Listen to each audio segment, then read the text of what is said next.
92.7 big FM पर आप सुन रहे हैं यादों का idiot box with Nilesh Mishra season 4। कहानियां जिनमें आप मिलते हैं खुद से।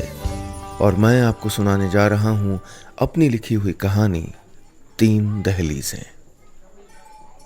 छोटा सा घर था वो, 2 कमरे का रहा होगा। एक कमरा ड्राइंग रूम था जहां रात को कमरुद्दीन और उसकी बीवी रेहाना जमीन पे एक गद्दा बिछा के सोते थे। दीवार पे मक्का शरीफ की एक तस्वीर, गोविंद नगर मार्केट के किसी फोटो स्टूडियो में गत्ते के चांद के सामने खड़े मुस्कुराते मियाँ बीवी का पुराना पीला पड़ता फ्रेम में कैद एक लम्हा। रुई का चौड़ा सा गद्दा लकड़ी के एक पुराने सोफे की आमने सामने रखी कुर्सियों के बीच किसी तरह अड़ जाता था और अक्सर फिक्र से भरी रातें रेहाना एक सोफे के गलते हुए पांवों को देखते हुए गुजार देती थी। जिंदगी भी तो ऐसी ही हो गई थी, कोनों से छिल गई थी, रंग उतर गया था। गद्दे पे चढ़ा धारी वाला खद्दर का कपड़ा भी अब धुंधला हो चला था। रेहाना के आंसू रोज रोज उसे भिगोते जो थे। आंसुओं का सबब घर के दूसरे कमरे में था।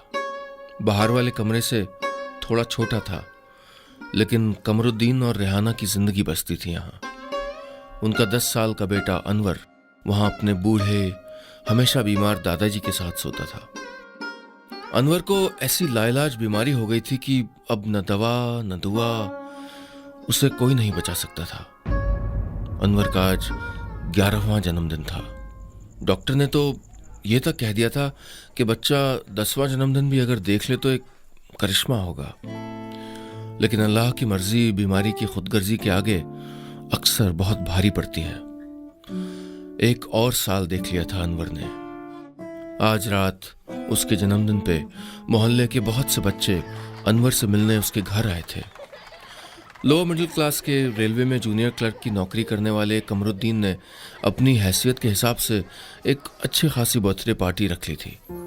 अनवर जो खुद अब चल भी नहीं सकता था, न जाने कितने दिन बाद आके बाहर बैठा था। न जाने बच्चा सच देख रहा था कि ख्वाब, लेकिन एक अनजान औरत भी उसके साथ बैठी थी, सलवार कुर्ता पहन के। थोड़ी देर बाद वो बाहर चली गई। दरवाजे पे कोई था। औरत ने दरवाजे पे खड़े आदमी से कहा, मैं जिंदगी हूं, तुम कौन हो, क्या चाहते हो? दरवाजे पे खड़ा आदमी बोला, मैं मौत हूं और आज इस लड़के अनवर को ले जाने के लिए आया हूं।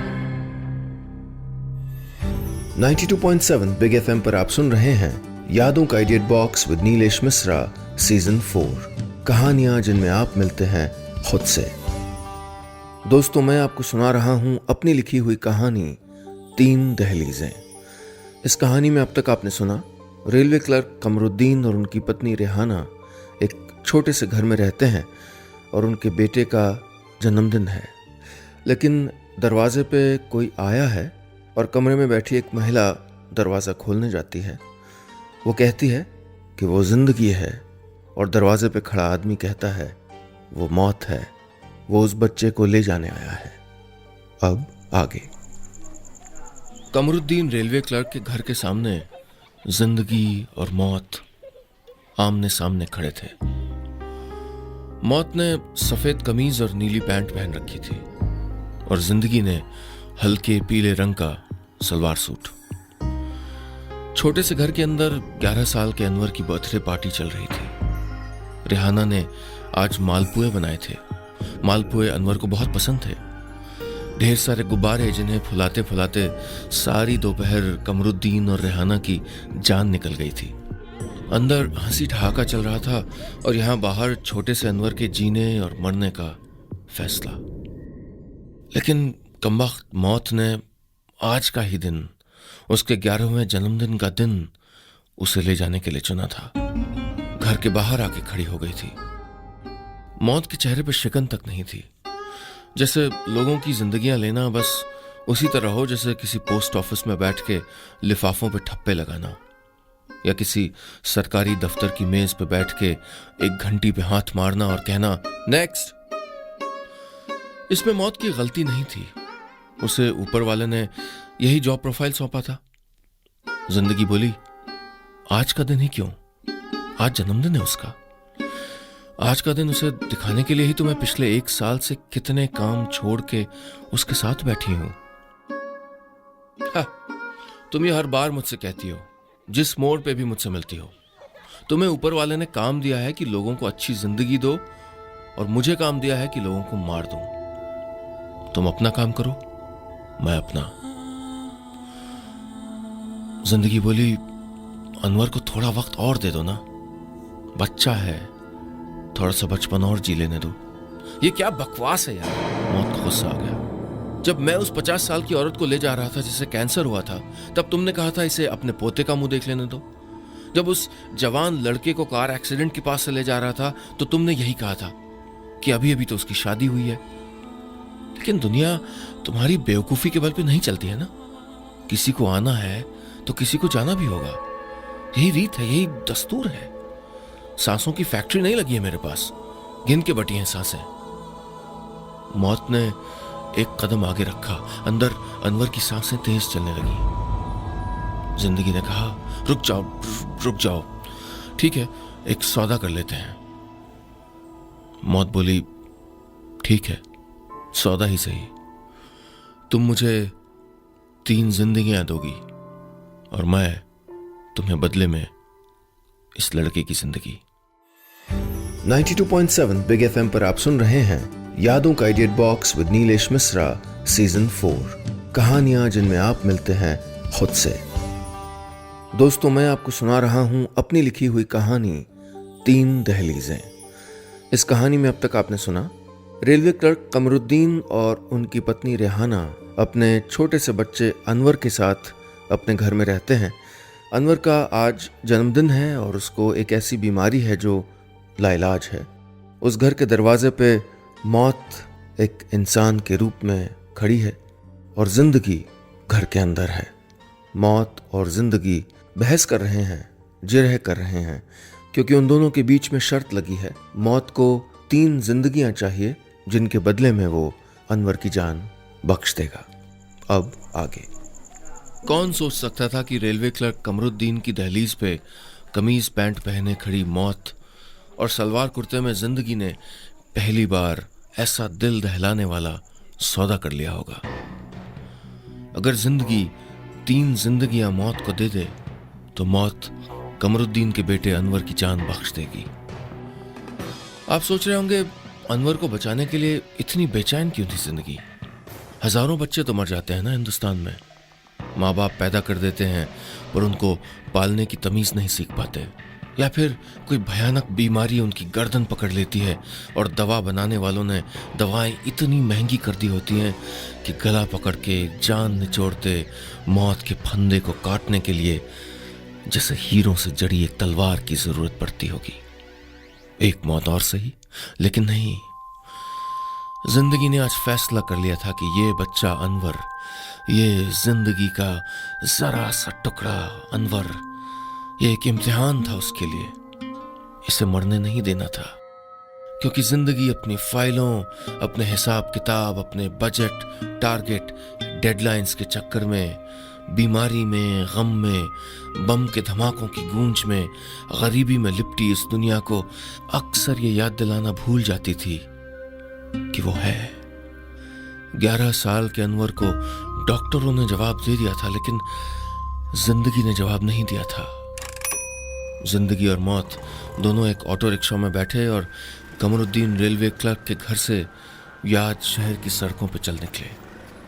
जैसे ऊपर वाले के बड़े से दफ्तर में काम कर रहे 2 एम्प्लॉय एक दूसरे से बात कर रहे हों, ऐसे मौत ने कहा, तुम्हारा जॉब प्रोफाइल तो बहुत अच्छा है, मेरी सोचो।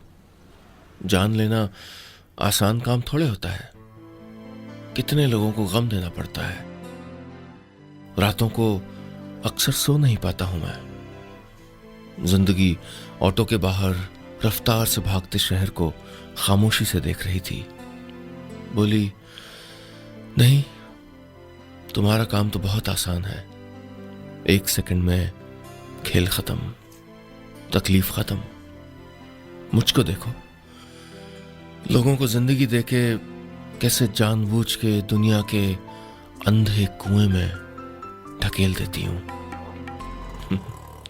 लो 36/53 सब्जी मंडी, लो ये घर आ गया।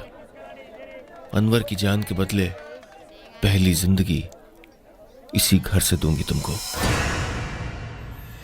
92.7 बिग एफएम पर आप सुन रहे हैं यादों का idiot box with Nilesh Mishra season 4, कहानियां जिनमें आप मिलते हैं खुद से। दोस्तों, मैं आपको सुना रहा हूं अपनी लिखी हुई कहानी 3 दहलीजें। इस कहानी में अब तक आपने सुना रेलवे क्लर्क कमरुद्दीन और उनकी पत्नी रेहाना का बेटा अनवर एक लाइलाज बीमारी से जूझ रहा है।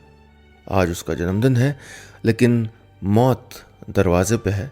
जिंदगी उनके घर के अंदर है, दोनों इंसान के रूप में हैं, और मौत और जिंदगी की शर्त लगी है कि अगर जिंदगी मौत को 3 और जानें दे दे, 3 और जिंदगियां दे दे, तो मौत अनवर की जान को बख्श देगा। और अब वो पहली दहलीज पे पहुंच चुके हैं। अब आगे। ऑटो रिक्शा वाला उन्हें छोड़ के चला गया। सब्जी मंडी मोहल्ले में अब कोई सब्जी मंडी नहीं बची थी। बरसों पहले एक होती थी, उसी के नाम पे मोहल्ले का नाम पड़ गया था। ये घर एक सुनसान छोर पे था। मौत ने कहा, 36/53, ये सस्ते नीले पेंट में पुता दरवाजा, बुरी नजर से बचने के लिए लटकाई ये मिट्टी की हांडी। मैं यहां आ चुका हूं, किसी को ले गया हूं मैं यहां से 7-8 महीने पहले। जिंदगी ने घंटी बजाई, दरवाजा खुला। नौकर ने दरवाजा खोला। नमस्कार, हम जनगणना ऑफिस से आए हैं, सेंसस के लिए आए हैं, जिंदगी ने कहा। नौकर पलटा और दोनों अजनबियों को अंदर आने दिया। मौत ने कदम रोक लिए, बोला, मैं यहां नहीं आ सकता। जिंदगी ने झल्ला के कहा, क्यों?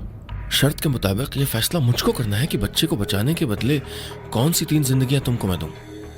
मौत ने कहा, हाँ, लेकिन हमारे भी कुछ कायदे कानून होते हैं। एक ही घर से 1 साल के अंदर 2 जाने लेने के पहले मुझे अफसरों से इजाजत लेनी पड़ती है।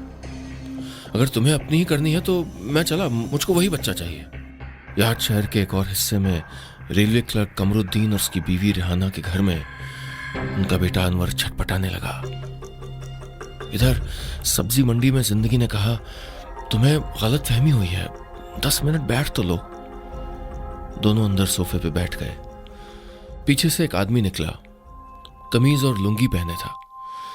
जिंदगी ने सवालों के जवाब एक कागज पे लिखने शुरू कर दिए। क्या करते हैं? ड्राई फ्रूट्स का बिजनेस है। घर में कितने लोग हैं? अकेले रहता हूं। साथ कोई नहीं, साथ में बस ये नौकर। पिछले 1 साल में और कोई भी रहता था यहाँ? नहीं। जिंदगी ने आदमी के इस जवाब पे मौत की ओर देखा।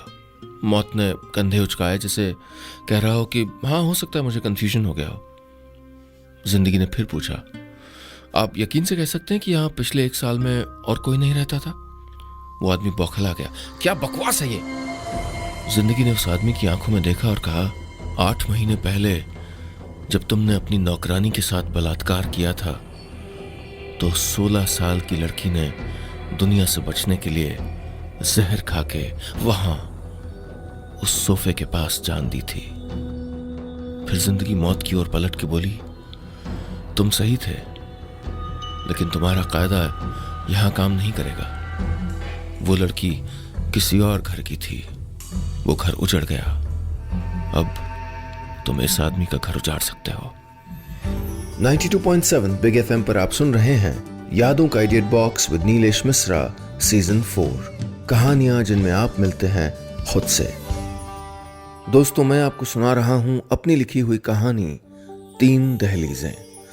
इस कहानी में अब तक आपने सुना मौत और जिंदगी इंसान के रूप में एक नन्हे से बच्चे अनवर की जिंदगी पे जिरह कर रहे हैं।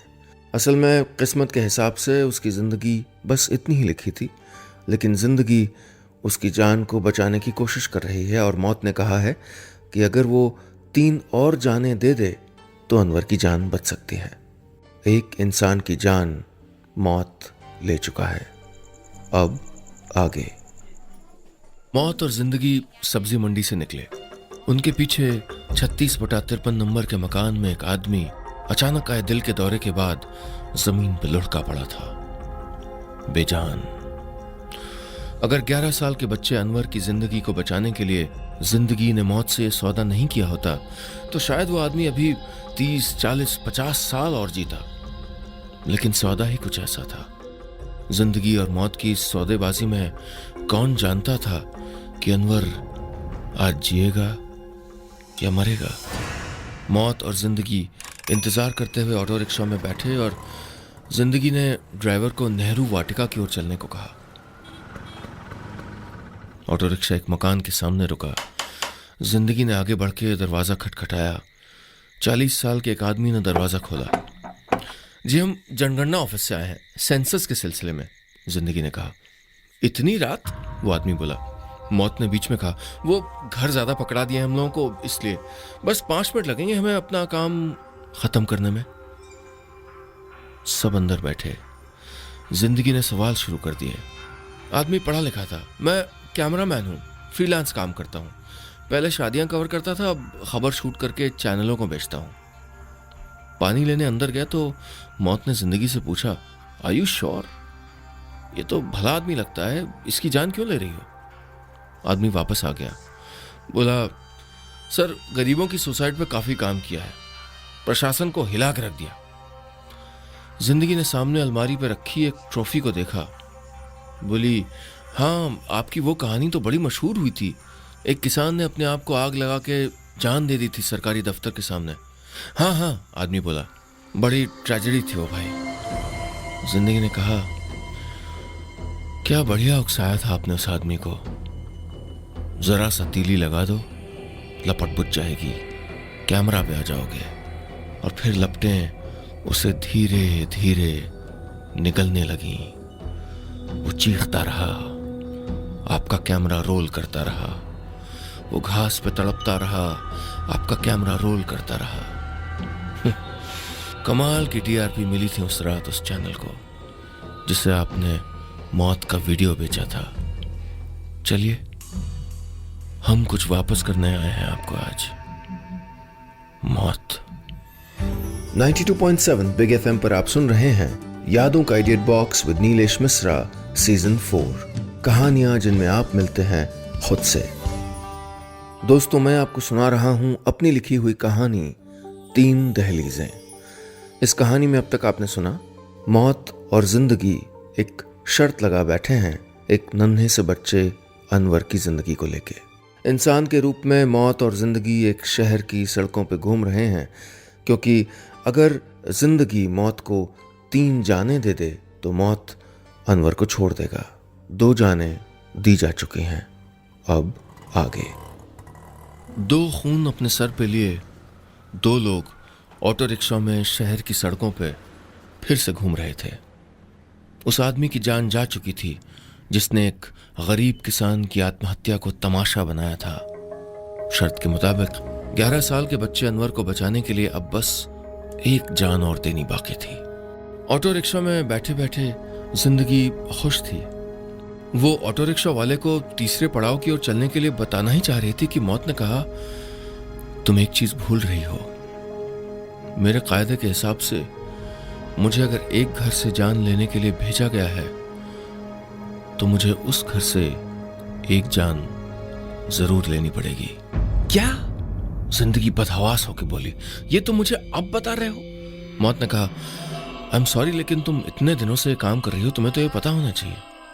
ये कानून तोड़ना मरोड़ना तुम्हारे मेरे हाथ में थोड़े है। मौत ने ऑटो वाले के कंधे पे थपथपाया और उसे वापस वहीं चलने को कहा जहां से वो चले थे, कमरुद्दीन के घर, जहां वो रेलवे क्लर्क और उसकी बीवी रेहाना अब बाहर वाले कमरे में थक के सोने की तैयारी में लगे थे। दरवाजे पे घंटी बजी। इस वक्त कौन हो सकता है? रेहाना ने कहा। घबरा के दरवाजा खोला। वो बोली, मेरा नाम जिंदगी है। वो बोला, मेरा नाम मौत। बड़े अफसोस से आपको बताना पड़ रहा है कि आपके बेटे अनवर की उम्र अब पूरी हो गई है। मैं उसे आज शाम लेने आया था, लेकिन जिंदगी ये पिछले 1 साल से अनवर की उम्र बढ़ाने की कोशिश कर रही है। ये बोली कि मैं उसे ना ले जाऊं। मैंने कोशिश की, लेकिन मेरे हाथ बंधे हुए हैं। मैं माफी चाहता हूं। अचानक अंदर के कमरे में कुछ आवाज आई। अनवर के रोने की आवाज थी। ग्लास जमीन पे गिरने की आवाज आई। लड़खड़ाते कदमों की आवाज आई। पर्दा खुला और अनवर खुद ब खुद आंखें मीचता बरसों में पहली बार अपने पैरों पे खड़ा था। रेहाना ने दौड़ के मेरा बच्चा कह के उसे गले से लगा लिया। अंदर गईं। अनवर के बूढ़े दादाजी खामोश आंखें बंद किए लेटे थे। जिंदगी और मौत की एक मनगढ़ंत कहानी अपने पोते को सुनाते सुनाते आज खुद मौत का हाथ थाम के कहीं दूर चले गए थे। एक शर्त जो पूरी करनी थी। बस इतनी सी थी ये कहानी। दोस्तों, कहीं जाइएगा नहीं, क्योंकि थोड़ी देर में वापस आता हूं लेके आपका पुराना पसंदीदा ऑडियो पोस्टकार्ड। सुनते रहिए यादों का idiot box with Nilesh Mishra season 4, कहानियां जिनमें आप मिलते हैं खुद से, सिर्फ 92.7 बिग एफएम पर।